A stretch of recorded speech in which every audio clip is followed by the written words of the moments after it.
मी बिज्जू संगप्पा प्रधाने प्रभाग क्रमांक 5D या प्रभागातून माझी उमेदवारी भरलेली होती आणि भारतीय जनता पार्टीने माझ्यावरती विश्वास ठेवून मी केलेल्या भारतीय जनता पार्टीच्या माध्यमातून गेल्या अनेक वर्षापासून जे काम केलं होतं त्या कामाची पावती म्हणून भारतीय जनता पार्टीने मला आज या ठिकाणी उमेदवारी जाहीर केली।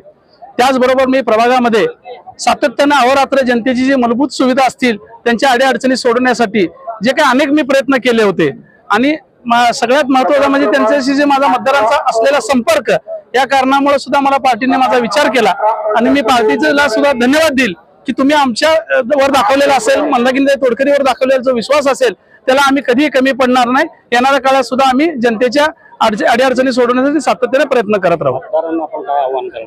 मतदारांना एवढंच आव्हान करेन की गेल्या अनेक वर्षापासून मी 2012-17 जरी निवडणूक लढली असली मी मागच्या वेळेला सुद्धा फक्त 84 मतांना पराभूत झालो होतो, परंतु जनतेच्या मी ज्या दिवशी पराभूत झालो त्या दिवसापासून आज तगायत मी जनतेचा माझी नाळ कायमस्वरूपी त्यांची जी राहिलेली आहे आणि मी त्यांच्याशी सातत्याने संपर्कात असल्यामुळं त्यांच्या केलेल्या कामामुळं किंवा रात्री बेरात्री कुठली हॉस्पिटलच्या माध्यमातून असेल कुठली त्यांची वैयक्तिक अडचण असेल अनेक सरकारी शासकीय योजना आम्ही पुरवण्याच्या माझ्या किंवा माझ्या सरकारच्या माध्यमातून आम्ही जो प्रयत्न केला त्या प्रयत्नाला आम्ही त्यामुळे मी नागरिकांना आवाहन करेन की जो तुमच्या हक्काला ओ देणार आहे अशा उमेदवाराला आपण सुज्ञ मतदारांनी मतदार करतील एवढेच मी विनंती मतदारांना करेन। देवेंद्र कोटेले तुम्हाला सामान्य कार्यकर्त्याला न्याय मिळाला असं मला भारतीय जनता पार्टीचे शहर अध्यक्ष असतील या शहर उत्तरचे आमदार विजयकुमार देशमुख मालक असतील मध्यचे आमदार देवेंद्रदादा कोटे असतील त्याचबरोबर सुभाष बापू देशमुख असतील त्याचबरोबर शहरातले सर्व पदाधिकारी असेल भारतीय जनता पार्टीचे कार्यकर्ते असतील या सर्वांनीच मला या ठिकाणी मदत केलेली आहे आणि मी त्यांचे सुद्धा सगळ्यांचे आभार मानेन।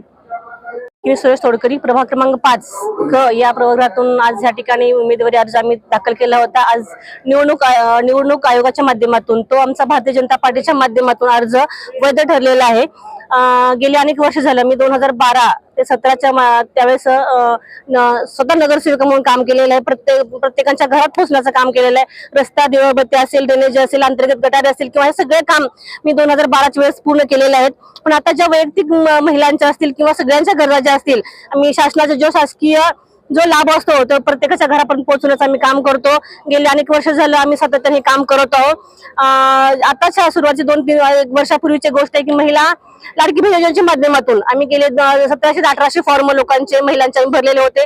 उज्ज्वला गॅस योजनेच्या माध्यमातून आम्ही 1000 फॉर्म 1000 लोकांना गॅस कनेक्शन मिळवून देण्याचं काम केलेलं आहे। स्वावलंबी योजना असेल संजय गांधी योजना असेल महाराष्ट्र कामगार योजनेच्या माध्यमातून प्रत्येकाच्या घरात तळागाळापर्यंत पोहोचण्याचं आम्ही काम केलेलं आहे। आणि आमचा मतदार जो म्हणजे सुशिक्षित लोक आहेत सगळे स्टँडर्डनेस लोक आहेत पण त्यांना कळतं बाबा आताच उमेदवार आपल्याबरोबर काम करतो कोणी आपल्या घरापर्यंत पोहोचतो कोण आताच सणांनी सांगितल्याप्रमाणे सार्वजनिक काम तर होतच असतात परंतु त्यांच्या वैयक्तिक कामामध्ये जो उमेदवार त्यांना रात्रंदिवस ज्यावेळेस त्यांच्या अडचणीमध्ये भेटतो त्या उमेदवाराला ती नक्कीच उमेदवार देणार आहेत। भारतीय जनता पार्टीच्या माध्यमातून जो विश्वास पाटील माझ्यावर दाखवला आहे त्या विश्वासाला आम्ही नक्कीच सार्थ करून दाखवूया आणि जनतेला एकच आव्हान असेल की आम्ही आणि बिजवांना आम्ही तुमच्या रात्रंदिवस तुमच्या घरापर्यंत पोहोचण्याचं काम करतोय किंवा येतोय तुमच्या कामाला आम्ही अखेर तुमच्या हो म्हणणार आहे। तर तुम्ही आता संधी आम्हाला दिली तर तुमची 5 वर्ष वाकरण्याची संधी आम्हाला द्यावी एवढेच मतदारांना आव्हान असेल माझं।